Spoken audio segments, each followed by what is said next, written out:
Good morning mga Bisaya. In this video, um, magsalita ako ng Taglis siguro. English, Tagalog. Kasi um, may interesting discussion sa meron ako nakita na post. Then nag-comment ako.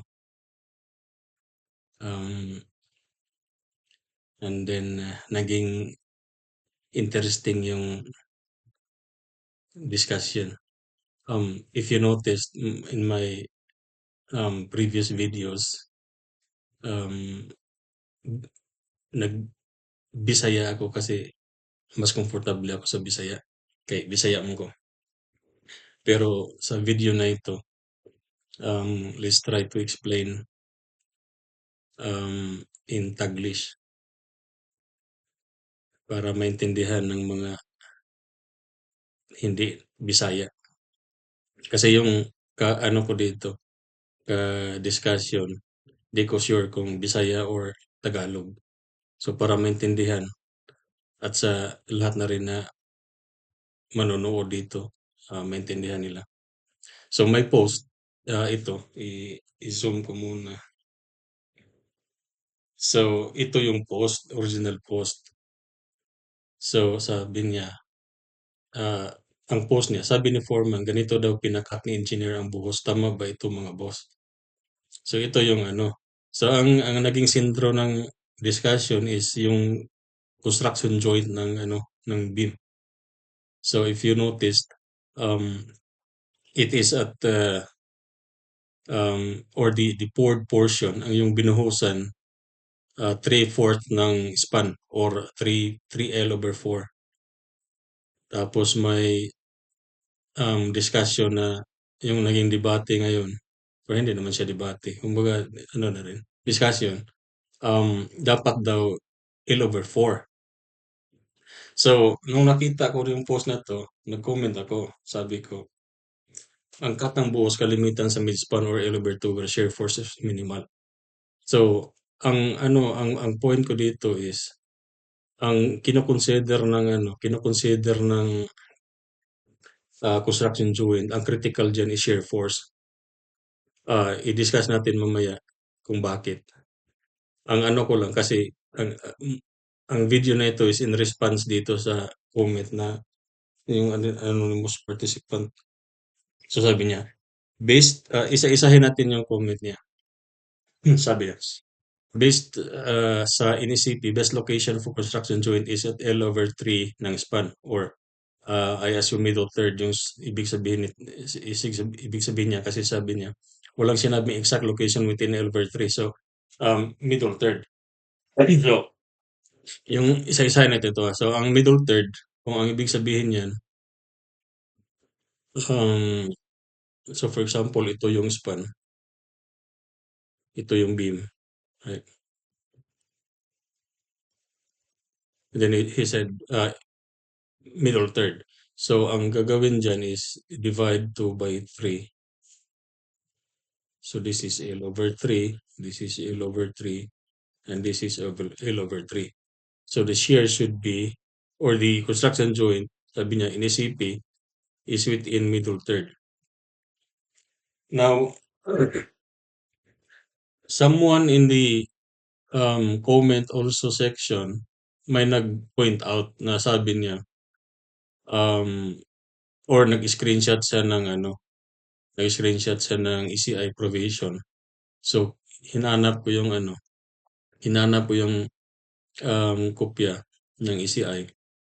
Ito yung nakalagay. So, construction joints, so 6.4.3 of ECI 318. Construction joints shall be made so made and located as not to impair the strength of the structure. Provision shall be made for transfer of shear. So take note, yung emphasis ng dito. So emphasize niya yung shear.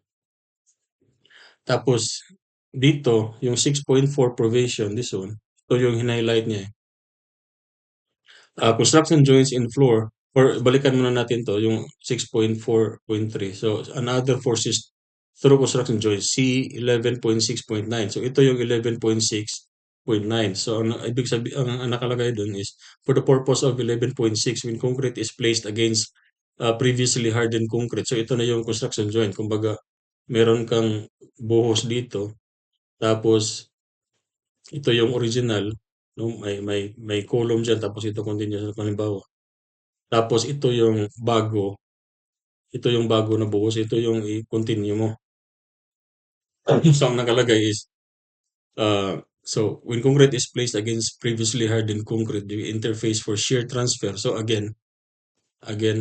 emphasize yung shear transfer. I-discuss natin yan in depth sa mamaya. So shall be clean. So dapat malinis and free of lightans. If mu is the coefficient of friction is assumed to be equal to 1.0 lambda, interface shall be roughened to a full amplitude of approximately 1.4. So this one.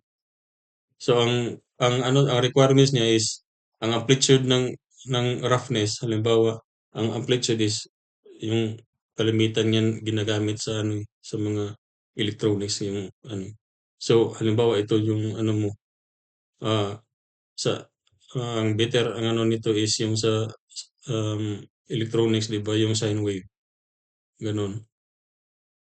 Yung amplitude, ito yung amplitude, yung height ng curve from sa neutral or sa origin. So ito din yung so kung ang concrete mo, kung yung buhos 'pag pinutol mo dapat yung roughness dito kasi hindi puwede smooth 'yan. So dapat yung yan average na um, height ng yung ito nga amplitude, ganyan. Yung yung roughness niya is approximately 1/4 inch. So 1/4 yan, 1/4 inches or 1/4 inch. So balik dito sa sa 6.4, ito yung highlighted sa comment. Pinoint-out niya, sabi niya, construction joints in floor shall be located within the middle third of spans of slabs, beams, and girders. So ito na yung comment niya, sinabi niya sa comment niya na according sa NECP. Kasi yung NECP naman lang naman niya, copied all like um, siguro 99% sa code provisions natin kinopyahan sa ECI for concrete and then AIEC for steel. Ang nagbago lang diyan yung yung wind load. Kasi iba sa atin ang wind load. Ang formula pareha pa rin pero yung provision niyan, yung mga values iba, tapos seismic iba din yung natin, yung mga zoning. So balik sa comment niya, so ito na, walang sinabing exact location within L/3, which is okay naman kasi siyempre, 'pag sinabing within middle third, kahit saan diyan sa middle third, yun yung suggested location. So dito yung ito yung suggested location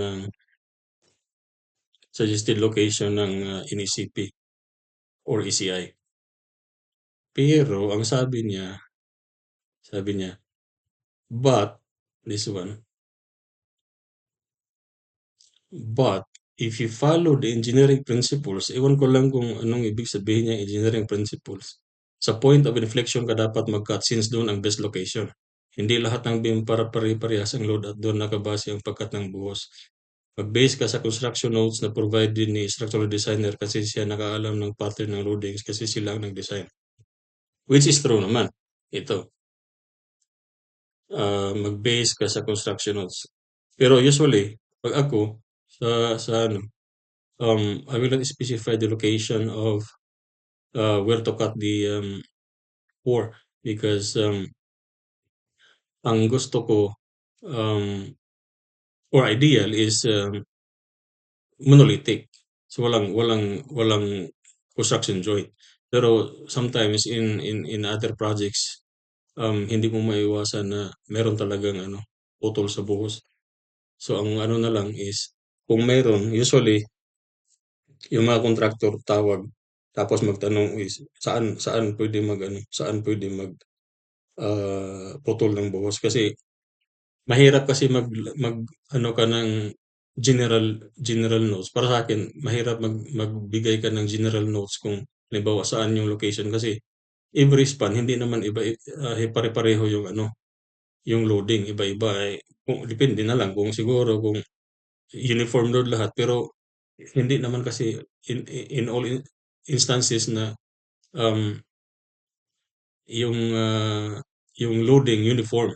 So, may mga concentrated load, may mga varying load. So, hindi mo talaga maano, hindi mo talaga or hindi maganda na mag-ano ka, mag, gawa ka ng notes na generic na all sasabihin mo, all, construction zones shall be located sa blah, blah, blah, blah.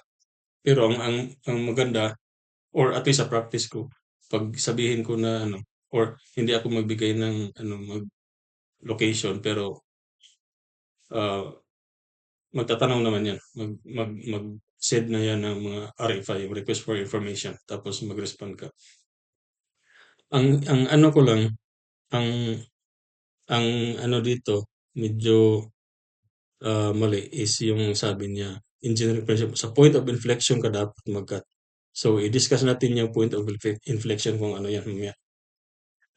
Tapos sa second comment niya, malaking kahangalan yang principles mo na mag-cut sa midspan at L/2. Alam mo namang nasa midspan yung maximum moment at nasa L2 rin yung maximum shear.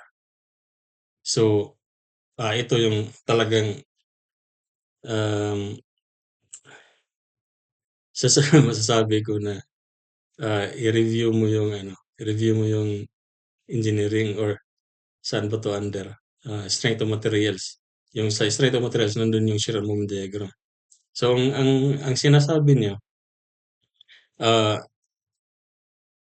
malaking kahangalan daw, sabay kahangalan ka ng,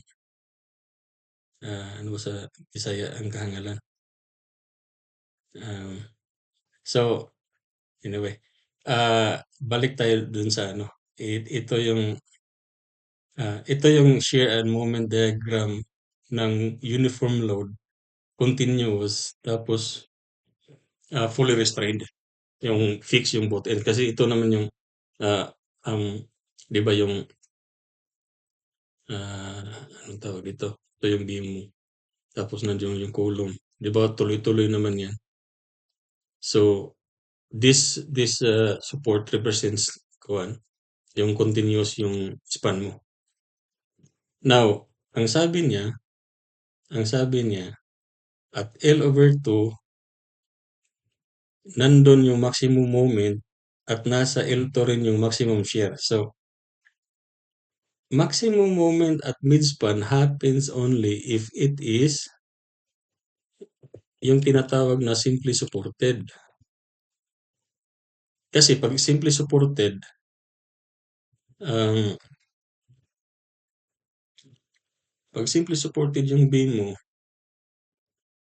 ito yung beam, 'di ba? Tapos uniform yung load mo, ganyan, uniform load.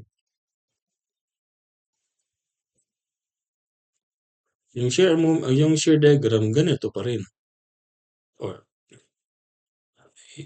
hindi balance. So, ito yung ano mo, tapos nandito yung L/2. So, ito yung shear diagram mo. Ganito pa rin, ganyan.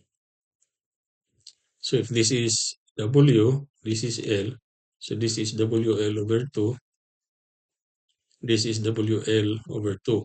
Ang sabi niya, sa midspan daw, sa L/2 nandun yung maximum moment. So, ito yung moment, ganyan. So, uniform load, shear diagram is first degree curve, second degree curve ang moment. So, ano yan, curve na yan. So, ito yung maximum moment. So, yung sinabi niya na, alam mo namang nasa midspan yung maximum moment, hindi ko alam yan.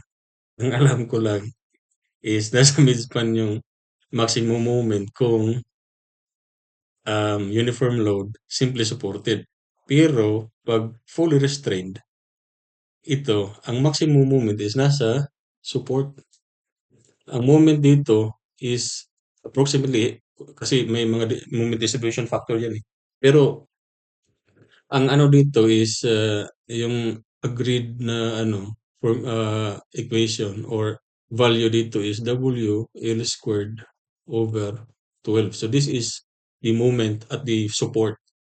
Although hindi talaga yan perfect na 12, WL squared over 12 kasi if continuous yan tapos iba-ibang span may mga distribution factor yan. So but this is the generally accepted value, WL squared over 12. Tapos dito WL squared over 24. So ito yung ano, ito yung value ng moment, um, maximum moment at support tapos sa midspan. So sabi niya na maximum moment at midspan, hindi yun applicable if yung support mo is full restraint or continuous beam yung continuous span yung beam mo. So mali yung sinabi niya na ano, ah, nasa midspan yung maximum moment kasi totoo lang yan if the beam is simply supported. Tapos medyo naghalo-halo yung ano niya. Ito yung mali. Sure na siguradong mali talaga kahit either simply supported or um, full restraint. Kasi sabi niya, nasa L2 rin yung maximum shear. Nasa L2 rin yung maximum shear. Tapos 2 times depth ng beam. Engineer ka pa naman. So, um, di ko ano yung may 2 times depth ng beam, 2D, tapos L over 2. So, again, nasa L over 2 rin yung maximum shear. Saan yung maximum, bakit nandyan sa, zero nga yung sa ano eh. Zero nga yung sa L over 2. Diba? Zero. Ito, zero. Maximum shear is dito sa support. Tapos yung consideration mo sa ano, consideration mo sa shear, diba? Ito. Pero during design sa concrete, ang i-consider mo na shear is shear at a distance D. Dito. At a distance D. So ito yung Bmax. Depende na lang kung ano talaga yung ano. Pero generally for a simple full restrained uniform load, maximum shear at support equal yan kasi equal naman yung uniform load naman. Pero yung sa midspan, hindi yan maximum. Zero yan. So, iwan ko lang kung pinaingon pag engineer ka pa naman. Pero, so balik tayo sa provision ng ECI. So, ang sabi is middle third. Bakit middle third? Ang sa akin, ang sinabi ko is L over 2 kasi ideally, L over 2 dapat kasi nandun yung zero shear. Kasi ang kino-consider talaga for construction joints is yung shear transfer, which is ito nga sinabi ng ECI, di ba? Construction joints and floors shall be located within middle third. Construction shall be made and located as not to impair the strength of the structure. Provision shall be made for transfer of shear, hindi moment. Diba? Nag-emphasize. So, may nag-comment. Ang kalimitan kasi na ano, sinasabi sa comment, ito talagang L over 4. Hindi ko na ito sa L over 4 sabi niya, point of inflection. So yung point of inflection, ang ibig sabihin diyan, yung point of inflection, yung change ng moment. So at point of inflection, moment is zero. So at point of inflection, moment is equal to 0. So if uniform load, full restraint, walang ibang load, this one is at L over 4. So most like sa lahat ng or hindi naman lahat kasi ironic nga kasi um, architect pa ang nag-agree sa akin. So mostly sa mga comment doon sinasabi talaga na L over 4. kasi nandun yung point of inflection. Now, or take note that point of inflection, ang ano diyan, ang kino-consider diyan is moment which is zero kasi ang dine-design is ang importante kasi is ang saan ka mag-change ng ano, main bar, saan ka maglagay ng main bars kasi siyempre kung na-ano niyo, 'di ba, ito yung beam. So, at L/4, i-divide natin 'to by 4. Oh,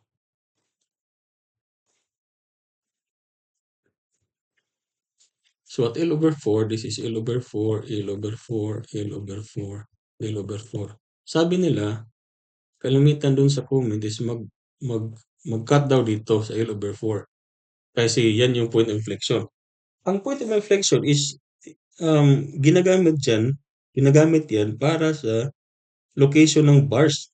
Kasi at pag full restrain yan tapos uniform load, ang ano diyan, ang moment or kasi ang ano niyan, nandito yung ang curvature ng ano, curvature ah, ng ano, ang curvature ng yung elastic curve, at L/4 zero yung ano, zero, diyan nag-ano yung moment zero.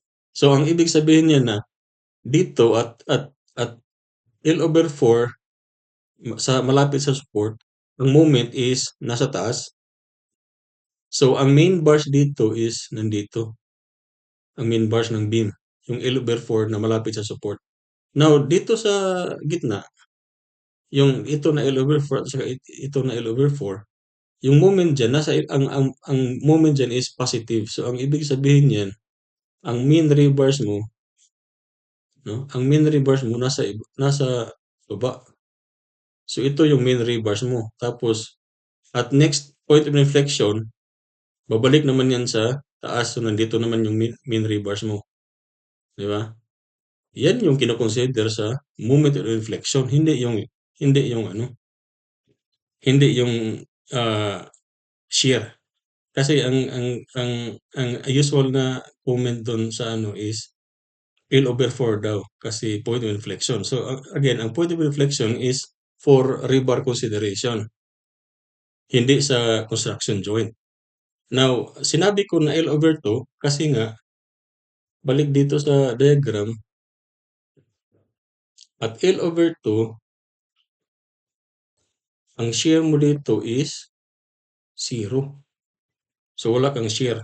Maliban na lang kung ano, maliban na lang kung merong either concentrated load or ano. Pero uniform load, continuous, fully restrained, zero talaga yan diyan. Diyan mag-cross yung ano, from from negative from negative or positive to positive and negative or negative shear. So, ang comment ko din dun sa ano, isang engineer na sabi niya mali daw kasi ano, L/4 dapat. So, ang suggestion ko sa kanya is i-review yung stress diagram ng concrete. So, sa ano, sa concrete diagram, 'di ba? Sa mga civil engineering at saka sa Archi meron din 'to kasi may concrete design naman yung Archi, architectural. 'Di ba? Ito yung beam section mo. Tapos nandito yung rebars. Tapos dito yung neutral axis. Ganyan.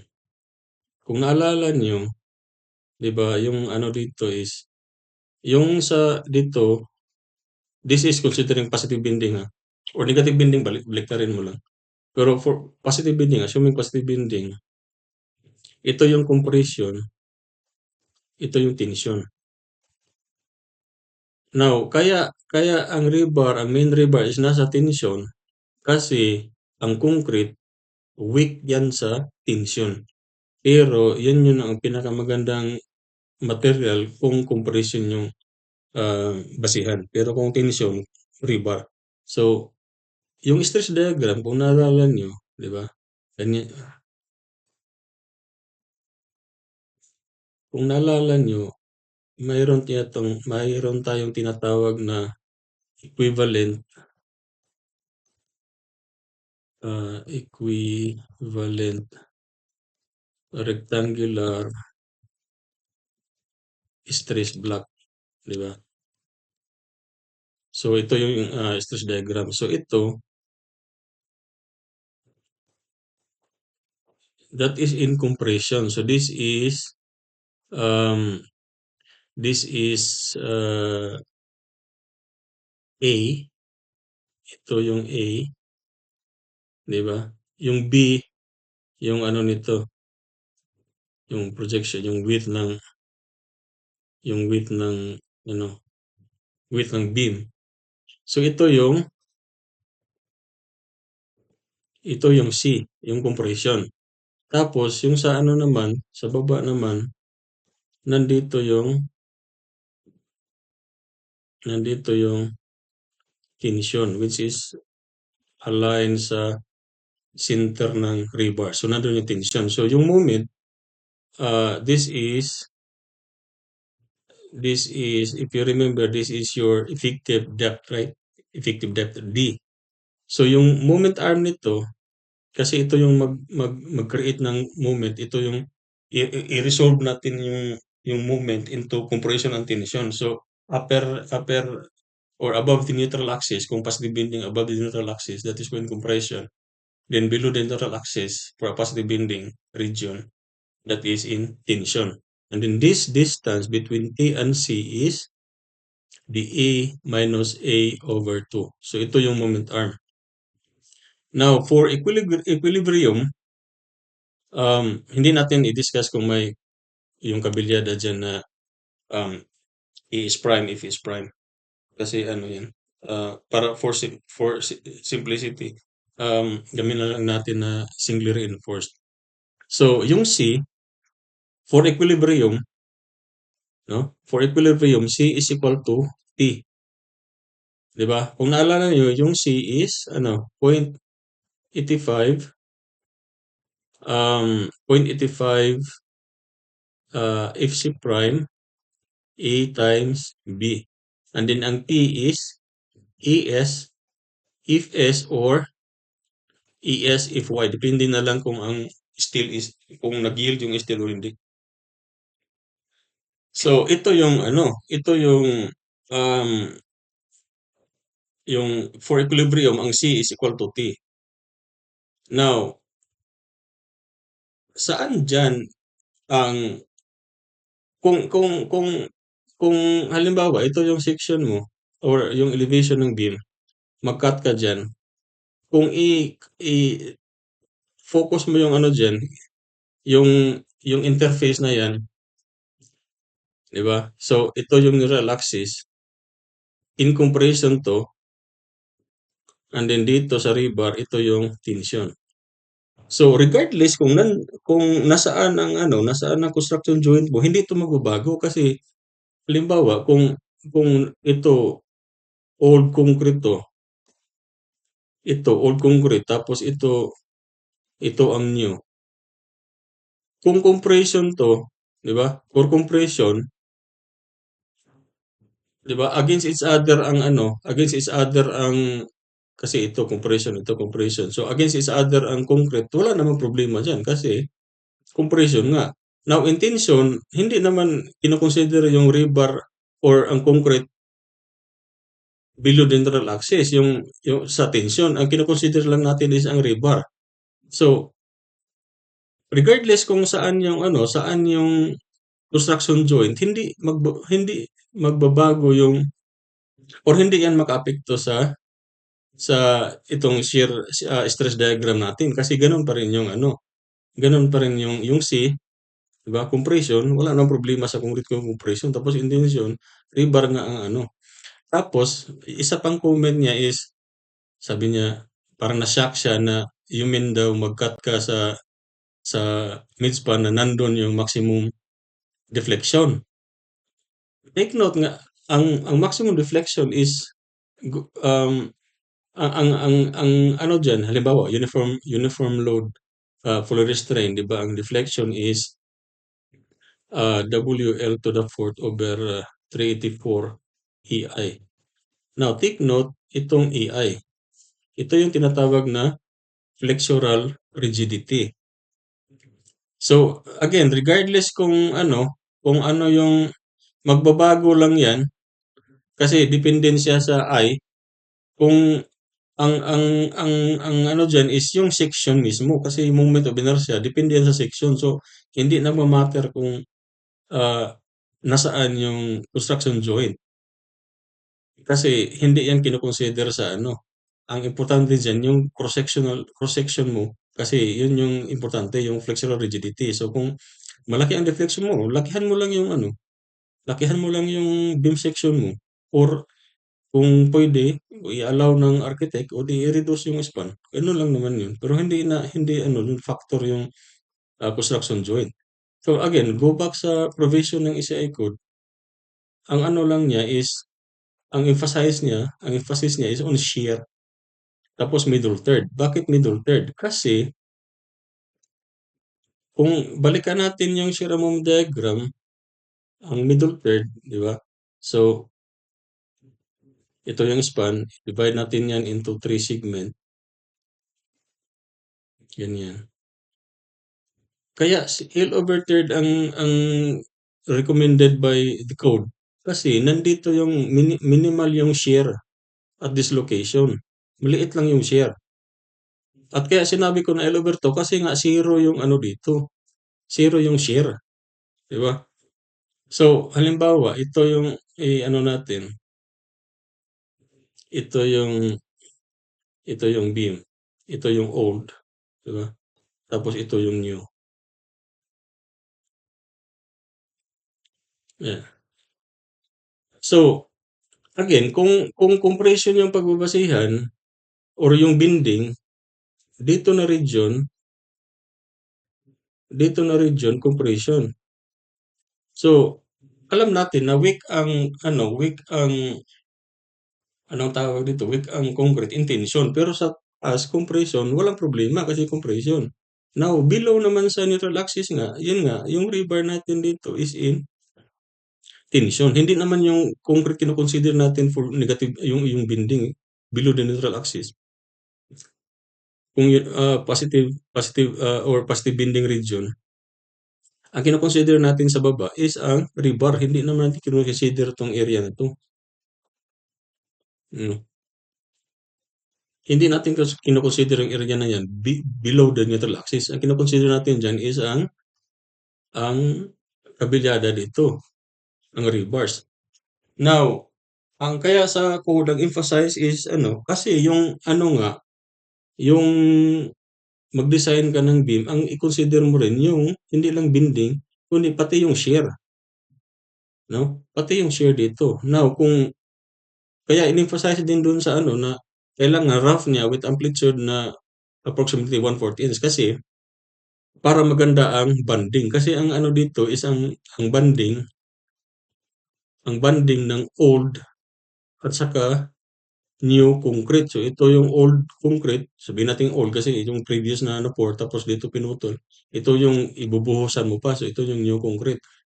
So ang importante diyan is banding, no? Banding kaya i-recommend nila na rough yan tapos yung amplitude is um 1/4 para magamit mo yung 1.0 lambda na coefficient of friction. Kasi ang ano naman is ang coefficient of friction mo diyan or ang shear force mo diyan is ang ano mo lang banding. Tapos yung kabilyada yung ano parang ang mangyayari yung ah it's either mag-rely ka, neglect mo yung kabilyada, pero pwede rin yun, di ba may compression bars dito. Pwede din yan na gagamitin mo as ano. Pero ang ideal na ano dyan is, ang kalimitan na ginagawa ng mga contractor or ano, yung recommended is either yung old concrete pa ganun, wait, ganyan. Tapos ito yung new concrete, ganyan. So, at least dito, yung shear, magagamit mo ang ang shear capacity ng section na 'to. At the same time, sa old concrete naman, ito naman yung um, magagamit mo na shear capacity yung sa lower section. Kasi kasi nga sa bending, wala namang problema kasi ito in comparison 'to wala namang problema. Tapos sa tension nga yung kabilya nga yung magre-resist niyan. So ito yung old, puwede ganyan or puwede straight ganito. Pero i-check mo lang yung shear na yung shear capacity mo, shear resistance mo is based lang sa banding. Tapos, kung kaya nga ideal yung L/2 kasi zero shear yung ano dun, yung value ng shear sa midspan is zero. Or puwede din, yung may isang nag-comment na kulang daw ng Z-bar, yung Z. Kasi ang iba naman is ang ginagawa is ganyan, tapos ganito. So ang purpose nito is in addition sa band stress dito, ang shear plane mo mag-cut din sa rebars. Yan naman yung purpose ng stirrups, 'di ba? Um, kung 'di ba ang stirrups kasi sa beam ang shear is ganyan, assumed to be 45 degrees. Ganyan yung shear. Kaya um, ang anong tawag dito, ang stirrups mo dito at D/2, nandun yung stirrups mo tapos naka-ano yan, ganyan, 'di ba? Nakaganyan yung stirrups. So it will cross the cross section, like section sa stirrups. Ganito lang din yun. So kung straight mo yung ano mo, yung cut ng concrete para may additional na reinforcement for shear 'pag hindi halimbawa hindi kaya ng ano, kung uniform load 'yan tapos may concentrated load 'yan, so siyempre hindi zero yung sa midspan. So, ang supplementary diyan na rebars ito yung tawag yung isang nag-comment na sabi niya Z-bar daw, ito. So, ang purpose niyan is i-reinforce yung section na 'yan, additional reinforcement yung shear, capacity ng rebar or puwede din yung ganito, ganyan. Or puwede din na ang ano mo, ang halimbawa ito yung, ah, ang original buhos puwede din pa ganyan,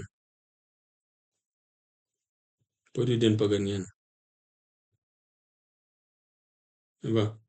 Tapos ang new is ganito. So ito yung new,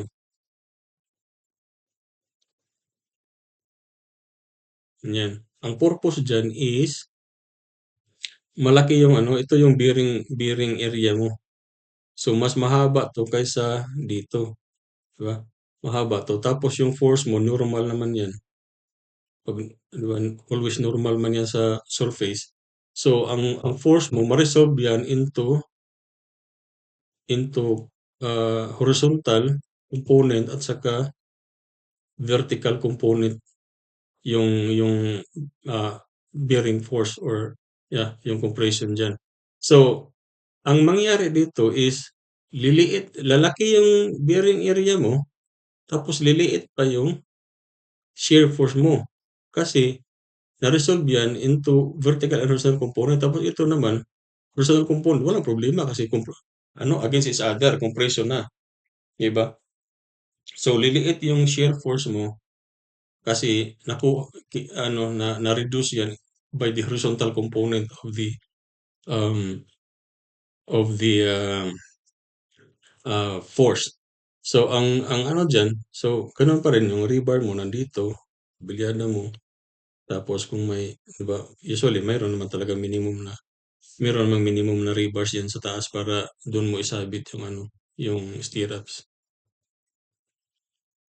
So, again, based sa code, ang recommended is middle third kasi sa middle third nga maliit yung minimal lang yung mga shear force value. Hindi katulad ng sa halimbawa kung sundin natin yung L over 4, no? I-divide natin yung beam into L over 4 ganyan, di ba? So siyempre malaki ang shear force at L over 4 kumpara sa L over 3 dito, di ba? Kasi ang sabi ko nga, ang critical sa construction joint is ang shear, hindi naman bending. Kasi ang bending naman, yun nga, ang nag-resist ng bending, ang critical sa bending is itong compression block at saka rebar. Kaya kung malaki ang bending, o di damihan mo lang ng rebar or laliman mo yung beam kasi pag malalim yung beam, di ba? Lalaki yung moment arm niya which is D minus A over 2. Kasi malaki ang tapos maganda pa sa bending kasi or sa deflection kasi inversely proportional yung depth sa deflection. So, the deeper the beam is, the smaller the deflection. So, yun yung diyan kino-consider again ang shear, hindi ang bending. So, kaya 'pag minsan, um, halimbawa ako, 'pag mag-design ako ng ng rebars, ah, ang diyan is ito pa rin, ito yung magiging general equation mo. Tapos i-equate mo 'yan, tapos ang A is equal to, ES ESFS over 0.85, FC prime B. Tapos lang, iteration, trial and error, assume A is equal to tapos check for opacity or check for rebars and then hanggang mag-equal 'yan. I-input, pwede mo lang naman i-input 'yan. Ang ito na procedure is more investigation. Investigation na. Yung design, yung kailangan mo talaga yung mu is equal to point na yung phi 0.85 is yung prime, W, mga ganun. Di ba? So, mas madali yung mo, kung ito na yung i-follow mo na. Pero, sa binding nga yan. So, sa shear, kaya nga hindi mag-matter kung saan ang construction joint mo when it comes to bending. Kasi, wala yan. Kahit saan, ang stress diagram mo, hindi yan magbabago. I mean, magbabago ang direction kung nandun ka na sa negative bending region. So, pag negative bending region, baliktad na to. Nasa baba na yung compression block, no? Tapos nandito na naman sa taas yung tension mo. So, magbabago in the sense na ang location ng orientation niya kasi zero moment ka, nag-change ka ng bending doon sa point of inflection. So, yung sasabihin mo na L over 4 kasi point of inflection, mali talaga yan na ah, na rason kasi yung point of inflection has nothing to do with um, location of construction joints kasi shear ang point of inflection is ang inaano diyan dinidetermine is ang rebars. So kailangan malaman mo yung point of inflection para malaman mo kung saan yung positive at saka negative bending regions. Tapos doon ka mag-change ng location ng rebars. Hindi yung ah, ano it's not the construction joint. So, hopefully, um, na-explain ko ng ah, maayos ang kung bakit hindi, I mean, hindi naman, hindi naman na hindi pwede ang L over 4. Pero, at the end of the day, kahit saan yung construction zone mo, as long as i-consider mo nga yung ito nga, um, balik tayo sa sa sa provision ng ECI, ang sabi niya is kailangan lang yung ano, shall be made for transfer of share. Kailangan lang naman yung ano, so kung mag-cut ka sa Elover 4, bahala ka. No? Kung mag-cut ka sa, ano ba ito, Elover 4, kung mag-cut ka dito, o di, ang share dyan sa, ano, share dyan sa L/4, i-resist mo lang yan, o di, okay na, walang problema. Pero, ang sabi ko nga, mas ideal sa ano, mas ideal sa midspan kasi nga, ang share is zero. Or, kung hindi man yung zero, halimbawa may concentrated load, kung saan yung pinakamaliit na ano, pinakamaliit na share value, doon ka mag-cut. At least yung connection mo dito, ang iko-consider mo na share force is yung pinakamaliit. Kaya nga at L/2, no? At L/2, V or shear is zero. Zero ang shear sa L/2. Kaya dito maganda magputol ng buhos kasi hindi mo na kailangan ng ano, maraming hindi mo na kailangan ng extra rebar, yung supplementary rebar for shear. Yung sabi ng isang nag-comment na Z bar daw. Ito yung supplementary na shear reinforcement. Pero hindi mo yung kailangan kung zero naman yung ano, zero naman yung shear dyan, yung shear value. So, ang ano mo dyan, meron ka, kahit zero, walang extra reinforcement dyan, at least meron pa rin yung tinatawag na banding nga, banding. Kaya nga ang ano, other contractors or some contractors would use yung ano, yung banding agent. Ang banding agent, yun yung nilalagay bago magbuhos. Pero ang importante lang ano, ang ano lang sa banding agent, kailangan sundin mo yung manufacturer's specification kasi nandun nakasaad kung ano ang mga preparation. Tapos, ang importante dyan yung time of placement. So, kailangan, halimbawa, sasabihin ng manufacturer na kailangan ang bago na concrete, ang bagong buhos, kailangan i-pour yan, say, 1 hour, not more than 1 hour. So, kailangan within 1 hour, example lang to ha, na within 1 hour, kailangan ibuhos mo na yung, ano, saka mo lang i-apply yung banding agent kung ready ka na magbuhos, preparado na lahat. Ang mahirap dyan, kung maglagay ka ng banding agent, tapos, ang buhos mo pala bukas pa, mahirap yan kasi magiging bond breaker na yan. So, yun lang naman yung ano. So, maganda, gumamit ka ng banding agent, pero ang ano lang dyan, importante, sundin mo yung manufacturer's specification.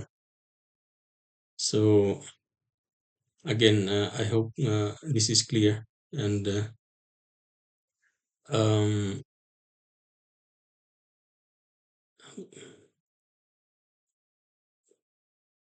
I think it's okay na. Okay na siguro. At least klaro na. Or I hope klaro na to na ano, explanation bakit sinabi ko na L/2. Or as the code says, um, middle third. So, middle third of span.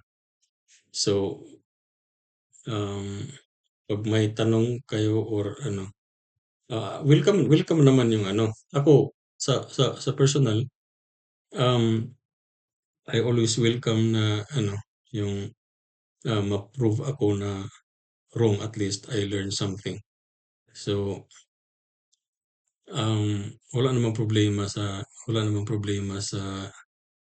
um, hindi mo naman natin, no, wala namang perpekto na ano. So, kung halimbawa meron akong theory pero ma-prove na wrong, o di I'll change it, di ba? I-accept ko na mali.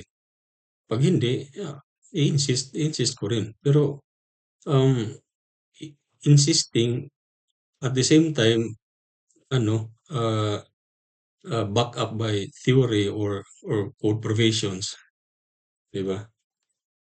So, sinabi pa ng isang nag-comment dun na engineer na, um, it will surely fail daw. So kung ang construction joint mo daw is at L/2, no, it will surely fail. So I don't know kung ano yung I hope ma-prove niya or ma-ano niya, ma-prove niya otherwise na bakit or ma-prove niya bakit mag-fail yung ano, mag-fail yung beam no. It will surely fail. Yun yung sabi niya yung term niya. It will surely fail. So siguradong sigurado siya na mag-fail daw kung L/2. Ito nga yung recommended ng ano ACI middle third.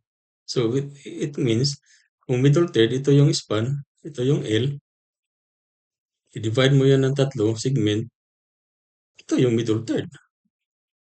Which is ang L/2 nasa middle third. Diba? So I welcome comments in this video para ma-discuss natin. Sige bye mga Bisaya.